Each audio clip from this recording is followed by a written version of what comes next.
So currently for today, and actually this is being posted on the day that it's being recorded. So if you're floating around Poughkeepsie, New York, well, guess what? Fast forward to 4 o'clock. Well, for one, not only are we going to see finals of the Grand Prix bodybuilding show, but they're kind of they've got a whole booth set up, expo. Maybe let's just say miniature expo, just to be clear. But no, so that's the plan for today. Go check it out, see how everybody's doing. I get to run into all the competitors, or at least a good chunk of them, in the hotel room, and honestly, kind of felt like an asshole because they're all coming in peeled to the bone, and I'm sitting there eating a New York slice with like a chicken cutlet sandwich. Maybe I should have saved that for the private room. But since I'm on a little bit of a trip, no car talk. So how about we replace that with some QnA? How about we replace that with a little bit of deep diving? So let's see. What are some tips to bulk as a teen who is mid-teen? So I guess he's probably saying 15. I don't think you'd say mid-teen if you were 16. Hasn't hit termexiate numbers. Unsure of that word. But is upper body weight. 190 at 6 foot. Well, you know what? You're already killing it with the 6 foot. So I wouldn't even stress about it. So how I look at it, at least as a beginner, you actually don't need the wildest dieting intervention yet, because you're at your most primed state for essentially, calorie use, energy consumption, to translate all of that into gains. Where, if you take somebody who's never worked out before, and the only thing you change was you actually had them come into the gym, lift hard. I don't even care what the lift was. Like, I don't care if you're doing push-pull legs. I don't care if you're doing anything. Let's say you're hitting body parts twice a week-ish, and every workout you actually bring it. Like, the guy's sweating. He's really going for it. Well, guess what? He's going to grow, And if he was a little bit on the softer side in the beginning, just the addition of that actual physical exertion across those workouts is going to make him get leaner over time anyway, So if you're already above the line of body fat that you want to be, which I'm assuming is kind of described here, and you're starting to work out, you want to get bigger, well, just by working out, you will get bigger, right? So let's say for me, I was a 160 pound, I think I got a little taller from 16 to 18, maybe. So let's say I was like a 5'9", 160 pounder, maybe 165 as a start. That was pretty lean, right? So I already started off like relatively lean. I didn't have to think, okay, am I going to put on too much body fat if I start to grow? As a beginner, I only had 2 concerns: train like a beast and hit my protein. Now, I definitely could have eaten more carbs and facilitating more growth, but honestly, as long as I had my my 250 grams, my 300 grams, whatever I was eating at the time, and I brought it during that workout, well, then I was good, So really, year one, obviously look into it. I'm not saying don't start if you start tracking your macros early on, well, guess what? You're good. But to try to, potentially limit any gains by starting off in a really steep deficit to get leaner, you're kind of skipping a step. So this is a good statement from this guy, because he's saying, or from not from this guy, but from Frosh 2466, because I assume you're starting to work out, you want to get bigger, just start lifting, eat your protein. So if you're 190, I'd say eat at least 180 grams of protein. You can probably get away with 150. Lift super hard, push-pull legs, upper, lower, whatever, and wait. Well, that's all you can say. Just by doing that, without eating, too much food. Let's say you're eating just maintenance food, your body composition will begin to change. Like, it's not even a question; it's a freaking guarantee. But let's scan through another one here. Ooh, I assume Arthur Zebra. Or no, what am I saying? Arthur Zebra 5180 did you get that bike? I was talking about getting a bike. I did not get it because I only would have been able to ride it for a day, and then I get to fly out here for the weekend for this bodybuilding show, so I'll save it for later. But no, so the bike will be, I don't know how interesting that would be. That's a whole subculture of YouTube videos where guys ride motorcycles. They put a GoPro on their helmet and they have a little internal mic where they just have biking dialogue or like motorcycle dialogue. I don't know if it'd be as interesting on a regular bike. And also, if I'm biking around, I'm probably huffing and puffing. We'll see. But no, I want to start biking around. It's definitely more fun than just sitting on a seated bike. But I'm actually going to phase this into a question. What's the best form of cardio? Because every time I hype up, go to the gym, sit on the seated bike, do the treadmill, I get a lot of comments where it goes, well, why wouldn't you just walk outside? Why wouldn't you just ride a real bike? Go on a real bike ride. Why do you have to sit on a fake bike and pedal nowhere?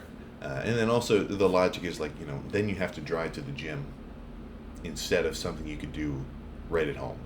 And to that I say, well, good. Do that cardio that you like at home. The only reason that I'm going to probably prefer the seated bike over actually just kind of, a free ride is the fact that I really know how many calories I burned in that period of time, and it's a very consistent aspect of my training. Because, let's say if you're really riding a bike, let's say around your city or wherever, how much of that time is really pedaling, maybe going uphill, and then how much is just kind of coasting when you're going downhill or just riding your momentum, So the energy expenditure of a regular bike ride, I had a sneeze coming on. The energy expenditure of a bike ride is like freaking all over the place. Sometimes you're really pedaling, maybe like, flat ground, uphill, okay, now you're burning a little more energy in that moment. Downhill, 0, you're just coasting. A dog starts chasing you, now you're at the max for a minute trying to get away from it. It's just this freaking huge wave. Whereas the seated bike, set the difficulty to 11, set it to 12, RPM. I've got the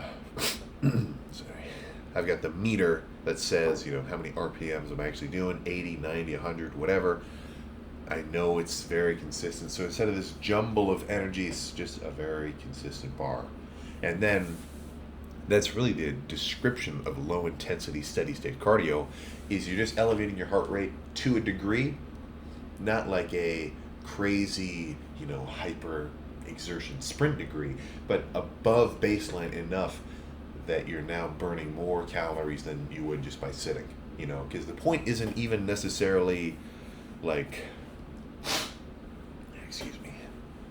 the fact that you're pedaling, it's there's definitely an angle where you're doing physical work, which is costing you energy, but the primary even point of any of this cardio is just raising that baseline heart rate. You're giving yourself some kind of oxygen demand where your heart's got to be pumping. So the reason that I'm not sweating and huffing and puffing now is because I have no oxygen load beyond staying alive and just sitting here. So whether you want that to come from a really consistent source like a bike or on a walk or a jog or whatever, as long as you're consistent with it, then I guess you're good. I'm never going to hate on anybody doing any specific kind of cardio as long as they're really doing it. But beyond that one level, I do have my own preference where I like the consistency aspect. And it's something you can really scale. And on a day that maybe, let's say you're biking around and then you take an easy route. You're not going uphill, you're not doing anything. The whole point of a bike is it's trying to make the human body super efficient so it doesn't actually have to do a ton of work to get places. So maybe what I'm saying is I need a bike that can automatically add resistance gradually or consistently or whatever, so that it's always burning the same amount of calories. But when I get that bike, I'll just end up cruising around. This is all just kind of hypothesized in my freaking mind. But let's see, what else do we got here? Bulking tips for a teenager. Kind of similar to that first question. Lift like a beast. Hit your protein goal. So if you're a 160-pound guy, 160 pounds of protein minimum. If you go over, you're not gonna get hurt. I think if you go under, you could potentially miss out a little, but for the most part, a gram per pound that you weigh, and then train like you're nuts. And the best part about that description is other things actually come into play, because if you only tell someone really bring it in your gym session and hit your protein goals, it's like, well, where's hydration? Where's sleep? Where's the rest of your calorie intake? It's all kind of going to stem from the training itself. If you have a really crazy hard workout, at least in that moment, you're going to be extra thirsty. And then now you've given your whole body this stress. It needs to eat more food to recover. So now you're going home and eating more food. And then, if I have a freaking wild-ass leg day, I've had days where I got a meal ready and I fell asleep before I could even eat it because I was so out of it. And as soon as I got comfortable, it was just like, out. So many of these things that we talk about in terms of recovery, they all just stem from an initial kind of stimulus from a wild ass workout, but if you're eating just whatever you can get your hands on, typically you're not going to eat enough protein. So that's why I say it specifically, like, make sure you get that gram per pound of body weight. But beyond that, don't freak, right? Just lift hard, make sure you're getting a little bit stronger every so often. Right? Don't rip your pecs off doing a 1 rep max that you probably shouldn't do. But, I think we get the gist. So really, I'm talking train nuts in a good way, like just hard, hit your protein goals, and then most of everything else will begin to fall into place as you get into it. You don't have to do everything completely perfect right off the rip. And to think that you do is actually kind of a little bit of a weird mentality, which might throw people off from really even getting into it, because then it's like, that's not the point, right? It's like you're not. What's that? Oh, it's this quote. It's the same guy who played Moon Knight. The gist of it is like, when you're not sure to jump and get into something, you just got to do it. You don't need to know everything about it. Start doing it, kind of learn as you go. But protein and wild training, those two in tandem, those two combined, will essentially always work in your favor. That I can guarantee. Let's keep flicking here. Will we ever see you play 9 holes with your bro Mark the golfer? I will. I think I'd want to practice a little bit, so I'm not, I don't totally suck. But if I'm in a driving range, it's been a while, but I got into a pretty good zone. Completely untrained, so I guess this number is, do what you will with it. But untrained, after a couple, there was like 10 drives that were 220, pretty straight, and 220s, whatever, at least in the golfing world. But I could do it. And I think I got reasonable finesse with things like that. Started playing pickleball a little bit. I get some mean volleys when I actually get in the freaking zone. I was when we were at Lift London. I actually wish I could have video of this.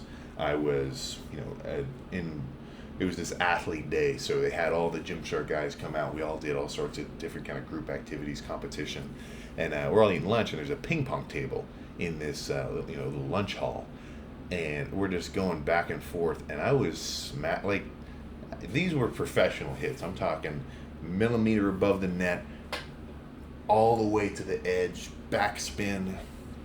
Yeah, I had some pretty good ones. But yeah, no, we'll go golfing for sure. We'll get a third. We'll get one of our buddies to come, and we'll just have a whole video of it. I wonder what my handicap would be. Plus, would handicap be plus or minus? Well, we get the gist. But for 9, yeah, probably be handicap at 10, maybe 12, probably like 14. And then me and Mark would probably be pretty fair. I think something along those lines. Walter White, 9048. Thoughts on training sick? Should someone who's sick with the flu or a cold train light or not train at all? So you got 2 angles here. Because for one, if you're going to a public gym and you're sick, well, are you going to infect people around you? Are you really sneezing all over the place? I think just I don't know. I guess that's something to think about, right? How sick are you? But for me, at least, especially with the private gym now, if I'm sick, that's not a concern. I could just go there and not worry about it. And there's kind of two answers. There's the objective answer, and there's the subjective mentality answer, you know. And I think that those two get intermingled as though they're the exact same conversation, which kind of sucks because it takes away from the value of each thought on its own. But for me, if your immune system is compromised, you probably shouldn't work out. You probably shouldn't give yourself an extra stress. Relax, stay home, hydrate like crazy, gallons of water, whatever, steam bath, or whatever your home remedy is that works for you. Right, get after it. But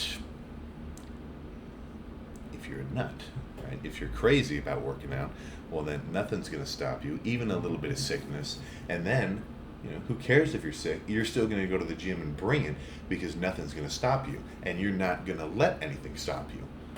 So I don't care if I'm sick. I don't care if I got a broken leg. I can still come in and hit chest.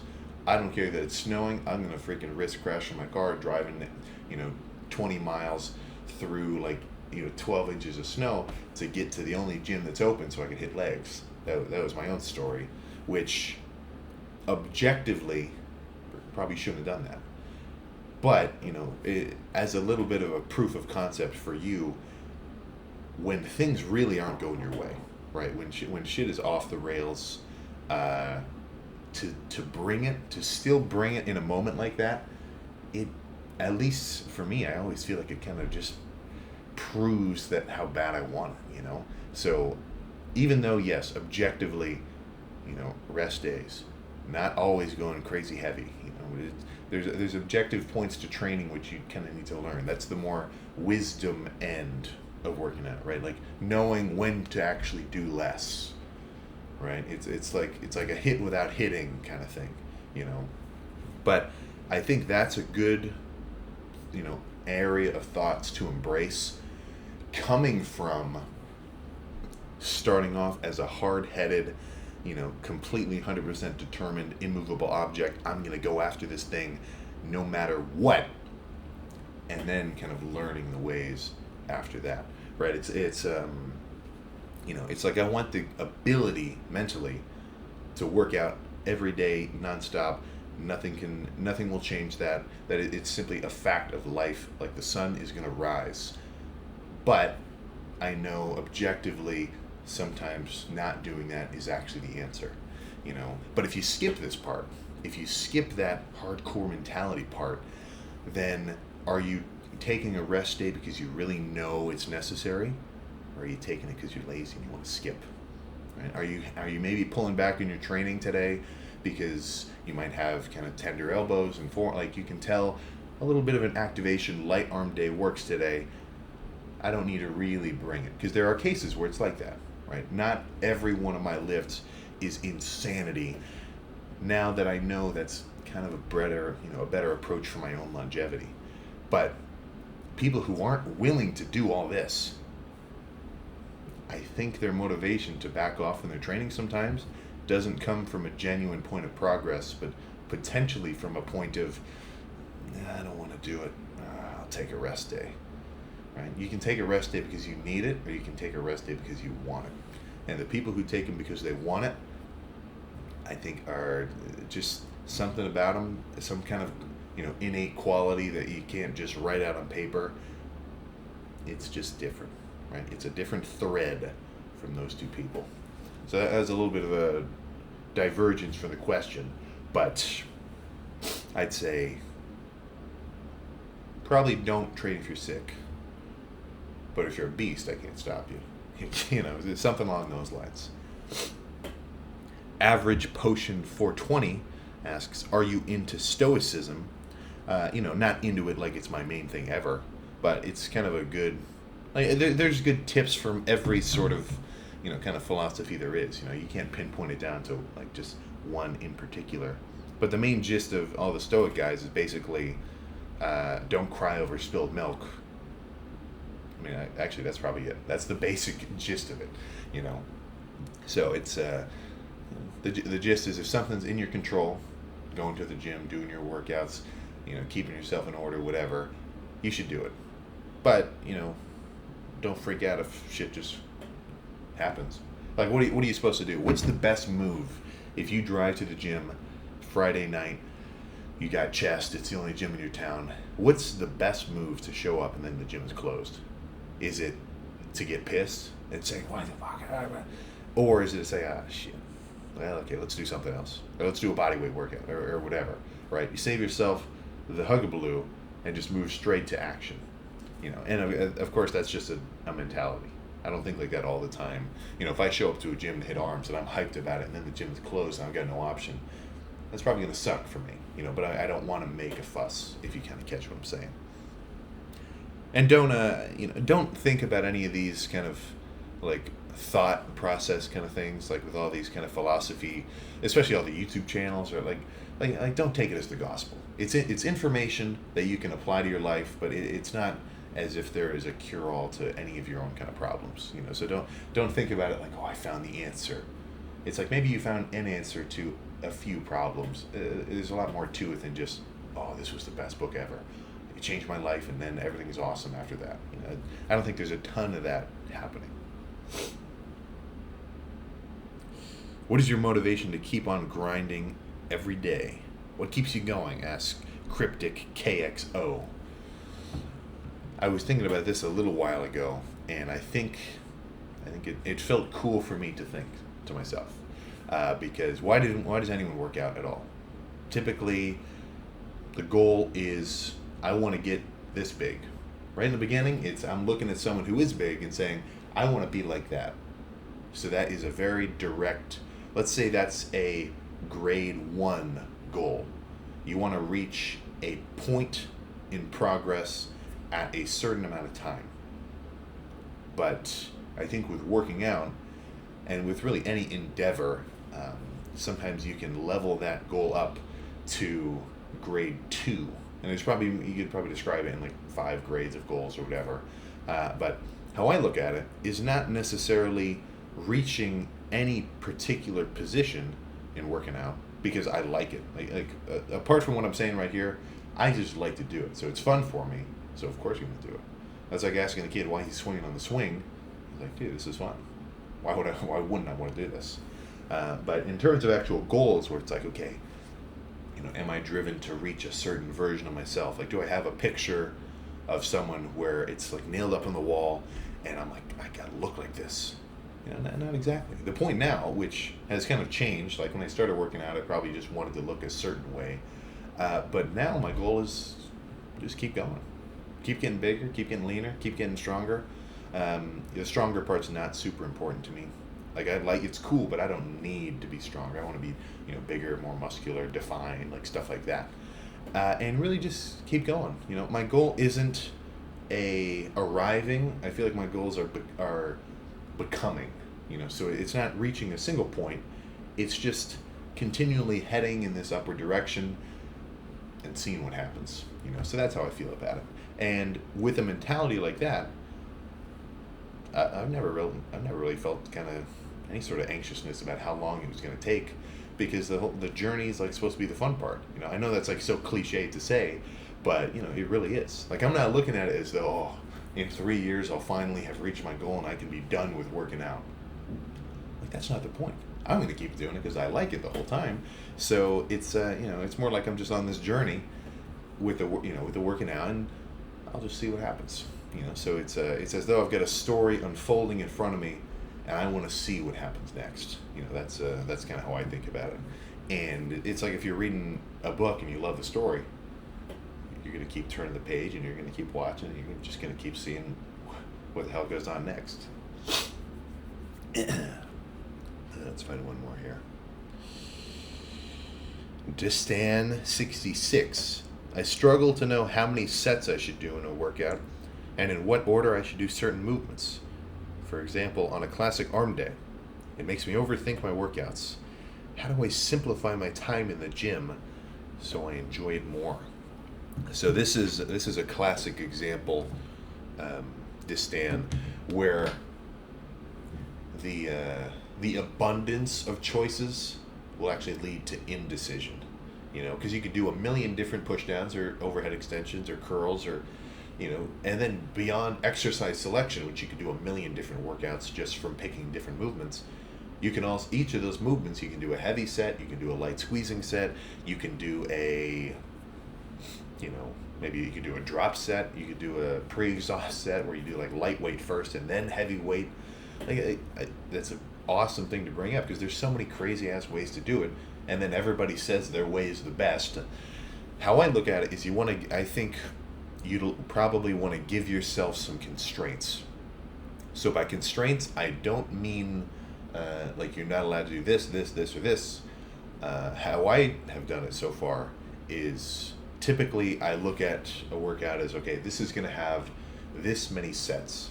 Now I feel like I lift until I reach a certain like feeling of whatever muscle I'm hitting. So if I do 7 sets or 9 sets or 6 sets, as long as the workout is over at that set number, well then I know I did enough. That was good for that day. But for the most part, I really like the idea of making it so your workout is basically consistent, and then you can give yourself choices on the day. So let's say you're doing arms. I don't know how many sets you're doing for arm day. I would probably recommend an 8 sets of biceps, 8 sets of pushdowns, or really 8 sets of a muscle group twice a week. Hard to go wrong. If you did 7, things probably wouldn't change that much. If you did 9, it might not change that much. Around that, honestly, around that 6 to 12 mark, if you're working that hard, you're probably going to get substantial results. So I'm not super picky with what number it actually ends up being, as long as the sets I do are really nuts. But let's say you're doing an 8-set arm day, 8 sets of pushdowns or triceps, 8 sets of biceps. Usually, I'd say it's a good idea to do 3 different movements. So maybe 3 sets, 2 sets. So triceps could be rope, push down, dip, whichever ones you like. And then really, just try to hit a few different kinds of movements. So let's say you're doing arms, and this is definitely a situation where having workouts written out to pick from would help. But eventually you reach a point where you kind of have those workouts in your mind as a little bit of a roster, and then you pick through them accordingly. You don't have to look on paper, you just remember things you've done before. But how I look at it is I want to do a decently heavy set, so heavy curls. Let's say first 3 sets of the bicep workout. Let's do a heavy curl. So I'd probably do dumbbell curls, sets of 12, 3 sets of 12, where 12 is failure. Like for me, that would be like grabbing the 70s or the 60s or something like that. Now I've done a heavy curl. Let's change it up and do a, more isolated squeezing curl. So now I might go to the preacher machine and do 3 sets of maybe a little higher reps, more like 15 or 16, where instead of failure happening just from overload, it's happening from like, I just can't do another rep. It's not that it's the heaviest weight in the world, but it's just not going to happen. And then I might finish with another light set, maybe a cable curl with the easy bar attachment, and do, maybe 20 faster reps, something like that. I think this is something where I could actually, it's not necessarily that I have the answer, but I have some workouts I can write out, and then they could be just used as jumping off points. So that's something I should probably get doing, or start doing. But really it's like, give yourself a number of sets, let's say 8, give yourself a number of movements, let's say 3. So let's say you're doing 3 sets of this, 3 sets of this, and then 2 sets of this to finish. And then just make sure those sets are all different. So if I'm doing chest, I might do 3 sets of the Arsenal chest press, and then I might do 3 sets of pec deck, and then I might do 3 sets of, converging cable press to finish. So from that logic, I'm doing 3 movements, as long as they're all different, maybe an upward thing, a flat thing, more of a stretch-based movement. 3 sets, 2 sets, or 2 sets, 3 sets, any kind of combination of those. And then just make sure on whatever set I pick, I really bring it. Because if I wanted to do a workout with pec deck, dumbbell bench, and cable press, honestly, if I said I wanted to do dumbbell first, and then someone told me, Sam, I'm on the dumbbells, I'm on these, you really can't use them, can you start with pec deck? That would be fine too. It really wouldn't eat at me, because it would change the workout, but as long as I still bring it every set, then it doesn't exactly matter what the workout is. I've been saying this a lot. It's not necessarily what exactly you're doing. I think it's more so how you're doing it. You know, so don't put this pressure on yourself where it's like you have to do the perfect set and you have to pick the perfect movement. You pick any movement and you make it perfect by really bringing it. Like if I had to do if I had to do a bicep workout right now, and all I had in here was one 40-pound dumbbell, I could do it. And honestly, I wouldn't even complain that much, because I could do some standing curls, I could do some bent over, preacher curls. I could maybe lean over the chair and do like, these would be preachers. These would be concentration curls. It's the really tricky part isn't necessarily picking the perfect movement. It's trying to be the perfect guy where you can make anything work. So I know that that's kind of a jumble of ideas, but it's more so it doesn't matter exactly which movement you do as much as it does, having a good varied workout, but making all of your sets really good and valuable by bringing it, if that helps at all. Sorry for the sniffling. I don't know. I think there's like a second wave of pollen that's been going on. I got hit really hard in, kind of earlier summer, spring. I'm talking like, because for me the pollen gets me crazy. And there's a big field of, not hay, but whatever kind of grass. Like I was waking up, my eyes were completely puffed up, and it's just kind of sucked. But yeah, that's what I'd say there, if that helps at all. Let's see. Kyle191, what have you been watching lately? Not a ton. I don't really have a show right now. I just watched The 3-Body Problem, which is kind of cool. I want to see the next season of that, just because it's very interesting. Like, not even as a story, but just like what happens in it. The premise is pretty cool. But I got to start watching something, But I don't want to sit on my phone and just scroll. Like, if I'm gonna watch something, I want it to be a cool show or something. But I don't want to. Sometimes I can't get into a show either. I'll find some. If you have any recommendations, I'd love to hear it. Of really any genre. I'm not very picky when it comes to anything like that. Let's keep looking here.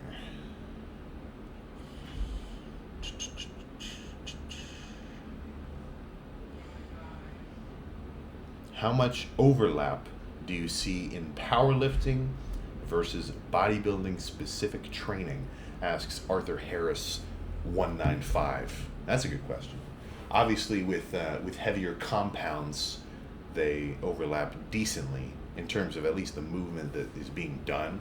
But it's just a completely different philosophy from the get-go, because the powerlifter, right?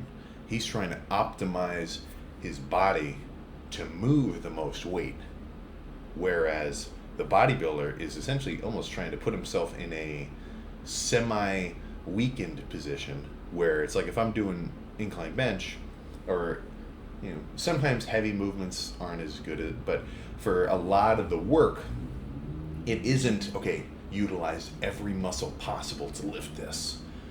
It's target one specific muscle and only try to flex that one. Like I don't need my triceps to be wrecked after a chest day. I want my chest to get all the work. But it's a decent overlap. To the point where if you're semi-advanced in either, to try to switch, well, you probably got an easier path, powerlifter to bodybuilder, because I think the responsible bodybuilder, at least, isn't going to do a set above 8 reps in terms of weight. So like if I do a set and I only get 7 reps, that means it was too heavy. That's my bar. Like if I get 8, that means it was heavy, but within reason. That's kind of my rule that helps me not always rip and tear muscles or anything like that. So I'm not used to 1 rep at all, even though maybe my quads have the strength for like potentially a 700-pound squat. My tendons, I do not believe, could handle it. So for me, the craziest squat set ever was about a month and a half ago, 2 months ago by now. But it was 585 for 8. And if you calculate that, like strength calculator, it says I could do 725. But I don't think it would happen. So it would require a big change in training. But yeah, I think going back and forth, Especially at a like the more elite level that a bodybuilder would become, the least or the less compatible he'd be switching to powerlifting, at least in any soon amount of time. But for the most part, it's pretty overlapped. Like if you have powerlifting goals and bodybuilding goals, you can kind of work both at once. Then your heavier compound days, you just start with lower rep sets. So if I'm doing chest and I want to build my chest strength, like if that was really my goal, I'd probably start off with like 3 sets of 5 rep failure bench, and real failure where it's heavy enough that I can barely even do 5. So I'm pushing myself into this stress that's above normal to actually induce some adaptation, either size and strength. And then I'd finish with flies like a bodybuilder. So to get big and strong at the same time is almost the point. If you want to get bigger but really strong, well then you're a power lifter. And if you want to get really big and you're not so concerned about getting strong, it's more bodybuilder centric. But it's probably like this. It's probably like 30% overlap and then 60% on either side that are a bit more different. But I think we got a couple more in here. Are you going to the Olympia next year? Well, yeah, I'm probably going.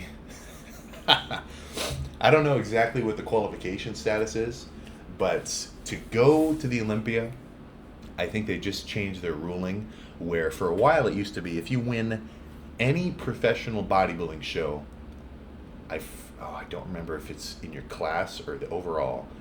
I think it's the overall. So if I'm a classic guy, and let's say it was all right, Sam, you got to go to the Olympia, or you got to qualify.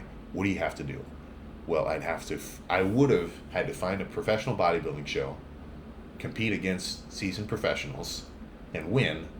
Where they take 40 classic dudes, and then you're the top guy, and then you qualify. So at my level, at this point, I'm a semi-fledged IFBB pro. But there are, without exaggeration, there are levels to this shit. That's for sure. So, I get to go to the Arnold. I get to go to the Arnold Professional. These guys are legit. These are Mike Sommerfeld. These are Logan Franklin. These guys they have been around and they have used their time wisely in terms of their development. So my primary goal with that competition anyway is I want to come in absolutely peeled as I can get, because 23-year-old Sam doesn't have the muscle maturity as a 30-year-old so-and-so who's been doing this thing this whole time and is a bit bigger, fuller, everything. So my goal right there is to get diced where at least leanness-wise we're on the same level. Size and insertions and just texture, that's its own thing. But yeah, so I think now they've limited the rule where if you want to go to the Olympia as a classic professional, as any professional, but we'll just say classic because that's my group. Well, then that means you got to go win a big ass pro show like the Arnold. Like the guy who wins the Arnold professional gets a qualification for the Olympia. The guy who wins the Pittsburgh Pro, there's a few others that I just don't recall the names of. Or you go to a bunch of shows and you compete, and if you get second, you get these points. If you get third, you get points. So you can do a bunch of shows and then you qualify based on points. Where it's like, there's guys where they never even placed top 5, historically, in a whole year, but they did so many shows and they got like 6th and 8th and 7th or whatever that they got to qualify for the Olympia because they did qualify, right? They did so many shows, they got so many points. That's how they got in, which is sweet. It's like no matter how you do it, the system is the system. But yeah, I would not, I'm not trying to limit my own mind, but I wouldn't imagine there'd be an Olympia debut for Sam. But am I just being a self-hater by saying that? I don't think so. But either way, I'll definitely be there. I'm going to the Olympia this year. I got to root on Urs. Oh my God. Dude, Urs is nuts this year. I really can't. I haven't even seen him in person lean. I've seen him in person bulked, but it's not the same. There's a size factor that comes into play when you're peeled that you can't even anticipate, But let's get a couple more in here, then we'll get out of here. Goofy or regular? Asks a username that I don't know if it's. So sometimes you know how usernames are like Like they might hit you with something where they spell it in a way that it seems like a regular word, but then it's actually something not cool. You got to keep your eyes open for those, that's for sure. But goofy or regular? I think goofy.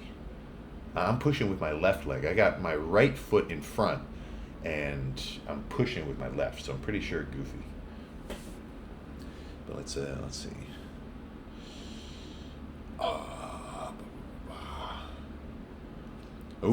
This is a good one. And I just came up with a good answer. Arwo asks, what's one question you've always wanted to be asked?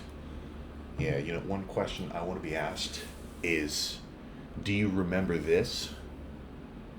And it's a picture of me with somebody, and then right now looking at him, the guy is like a total beast. Where it's something where, like, let's say I met this dude with the Arnold, we got a picture. He's just started working out. His motivation's through the roof right in the beginning, and then the guy says, "Hey, I'm going to show you. I'm going to come back and get a picture with you sometime. You're not going to recognize me." Yeah, for me to see something like that, with, like, I'm talking an insanely drastic change, that's a question I really want to be asked, because that would just be when shit comes full circle like that, it's just freaking nuts. And I've been on my own side of it. I never had a moment like that. But my version of that situation is at the Arnold in 2023. I think 2023. Yeah, so that was 3 Arnolds ago. I've only been to 3. I competed at this one. I was at the booth at the last one. And then I went as a spectator 3 years ago. Yeah, so it would have been 2023 Arnold. Me and a bunch of my buddies from school, we all went. We're checking everything out. Jay Cutler was there. There's a big ass line. So we're like, shit. There's a line here. But then one of my buddies goes up to security guard, and I didn't do it, but I guess I kind of took part. But he gave the guy a 20, and he let us slip through the line. So we got to actually go up and see Jay. We're talking, and it's like nothing wild, and my buddy asked him, he's like, this guy's he's getting into classic physique, what do you think, any tips for him? Like, I didn't ask. I was like, not too nervous to ask, but I just didn't even want to ask. Like, I'm like, this is just crazy enough seeing Jay Cutler. And then, he's like, no, but so he told me, this is before anybody knew who Sam was. He's like, it's not all about the size, you really want to just, get that conditioning, especially in classic. So, it's like, as big as you're getting, just make sure you peel down. Like that was the gist of it. And then Q, just a short 2 years later, now getting to go work out with him, see his gym, do his podcast, everything, like, be able to, like, it's just freaking wild, So when shit comes full circle like that, and somebody actually really made some shit happen, for me the idea that I could hear that I was part of a catalyst of that, grind to actually be done, and like that was a motivation, like that gets me freaking amped. Like if I'm in the gym and somebody shows me a wild, someone shows me a wild transformation picture or video or anything, and it's like, dude, holy shit, like that is not nothing. I can't overestimate I can't overstate the fact that for someone to lose, X pounds of body fat, it's about 10 times, I'd say it's at least 5 times more difficult than just gaining a few pounds of muscle. To lose 100 pounds of body fat versus to gain 10 pounds of muscle for the untrained individual, yeah, it's probably 10 times harder. It may not physically workload harder, but just the time, like the mentality, the everything, yeah, you're going to have a much harder time doing that. And you should be rewarded accordingly, at least with the fact that you did it. So do not take that lightly, right? If I see somebody who gained 10 pounds of muscle and someone who lost 100 pounds of body fat, obviously, you can't judge people on a scale or anything, but I know this guy knows what it's like, and he knows what it's like. So we get our own little wavelength there, and that's that's where I've got a little extra respect for the cardio and macro tracking guys out there in the world, right? Even though it's an unseen battle, the victory, I don't have to tell you. If you're already tracking and doing your cardio, you know what you're talking about. But no, so that's all for me for today. Let's go. I'm actually going to be a little bit late. We got prejudging in just like in an hour, so let's go check it out. So if you're around Poughkeepsie, New York, today, we're down there. So come check it out. The Grand Prix. But I'll see you tomorrow.